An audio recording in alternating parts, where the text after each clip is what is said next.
আমরা একটা ডকুমেন্ট দিলাম। তো এই ডকুমেন্টে আমরা এই টপিক্সে দেবো কীভাবে সোয়াচ বা একটা সিম্বল সেভ করে রাখা যায় আর কি। আই মিন যদি আপনারা একটা সোয়াচ নেন এবং আপনারা যদি আপনার মতো একটা কালার তৈরি করেন, সোয়াচ কীভাবে তৈরি করতে করেন, এখানে নিউ নিউ নিউ সোয়াচ, তাই না? এখানে করার পর আপনি আপনার মতো একটা সোয়াচ তৈরি করতে পারেন। এখানে সোয়াচের নাম দিলাম মাই কালার,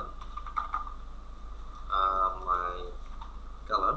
এই কালার পর আমি একটা সোয়াচ যে কোনো একটা কালার তৈরি করি,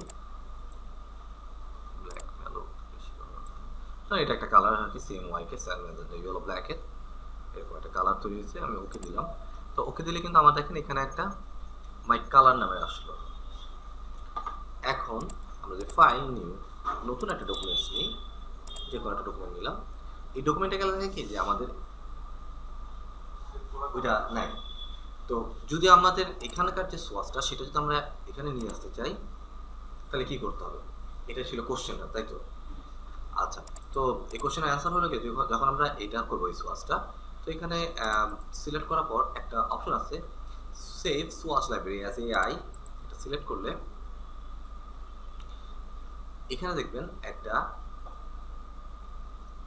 swatch.ai নামে একটা আসছে এবং এটা সেভ হচ্ছে এই যে এই ফাইলটাতে। আমি সব কিছু যদি একসাথে কপি করি আর কি, তারপর আমরা দেখতে পারবো যে কোথায়। তো এখানে আমি আপাতত সোয়াচ সেভ করে রাখি। কোথায় এটা কি নাম দিব? মাই কালার নাকি? মাই কালার সেভ করে রাখলাম সোয়াচটা। ঠিক আছে, তো এটা কোথায় সেভ হয়েছে? আমি যে একটা নিউ টেক্সট এবং যদি কন্ট্রোল ভি, এটা আমি কপি করে রাখছিলাম, সেটা দিই এখানে সেভ হয়েছে। সেটা C user BITI application data roaming Adobe Illustrator 9 setting, এই যে EN US X64 swatches, this is the এটা ডিরেকশন। এখানে গিয়ে সোয়াচটা জমা দিচ্ছি। ঠিক আছে, তো তারপর আমরা অ্যাডোব ইলাস্ট্রেটরে যাই। আমরা যে নতুন প্যানেলটাতে গেছি সেখানে যাওয়ার পর সিলেক্ট করব open swatch library user defined my colour. সোয়াচটা কিন্তু পাইছি, এখানে যদি সিলেক্ট করি, এটা সিলেক্ট করে then this is the my colour, যেটা আপনি এখানে মাই কালারটা পেয়ে যাবেন। এটা হলো কি আপনার সেভ করার অপশন। আমরা যতগুলো সেভ করবো, যতগুলো প্যানেল সেভ করে রাখবেন সবগুলোই আপনি আলাদা করে এটা থেকে পেয়ে যেতে পারবেন। সেম ওয়াইতে প্যাটার্ন সব কিছু যতগুলো আর কি, আমি একটা প্যাটার্ন বা গ্রাফিক্স যে কোনো যেটা দেখতে যেটা হবে সেটাই আর কি। তো আমরা যখন এখানে দেখেন গ্রাফিক স্টাইল বা প্যাটার্ন যে কোনো একটি, এখানে যারা গ্রাফিক্স নিই বা প্যাটার্ন নিই, এখানে সিম্বল নিই। আমরা একটা সিম্বল তৈরি করি। সিম্বল ধরেন যে স্টার হলে আমাদের এটা এখানে জমা হইলো। তারপর যদি আমরা এটাকে সিম্বলে রাখতে চাই, রাখলাম, আমাদের নাম দিলাম একই মাই ফেভ সিম্বল। ওকে, আমাদের সিম্বলটা জমা হইলো। এখন আমরা যদি এখানে জমা হয়েছে, এখন যদি আমরা নতুন একটা খুলি তাহলে কিন্তু আমরা এখানে সিম্বলটা পাচ্ছি না। সো কি করতে হবে? এখান থেকে select open symbol, save symbol library. Save symbol library করলে সেম ওয়েতে একটা জায়গায় এটা জমা হচ্ছে। আমি কপি করে নিলাম এটাকে, এটা বোঝানোর জন্য, কপি করার কোনো দরকার নাই, বুঝতে পারছেন? আমি এখানে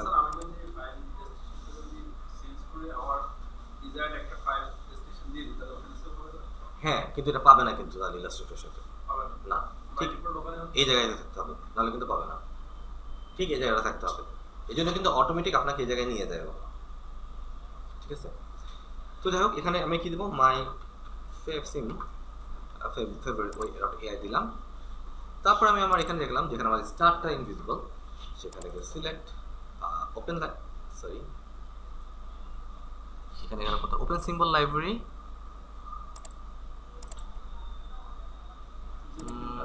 এটা ডিফারেন্ট আসার কথা এখানটায়।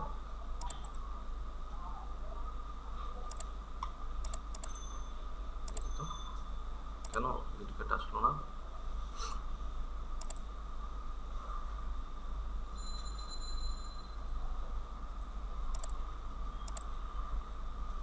আচ্ছা, এটা আসবে হলে কি, আমি সিলেক্ট করলাম, select user defined my favourite, এটা দিলে আপনি যে এই সিম্বলটা পেয়ে যাবেন মাই ফেভারিট।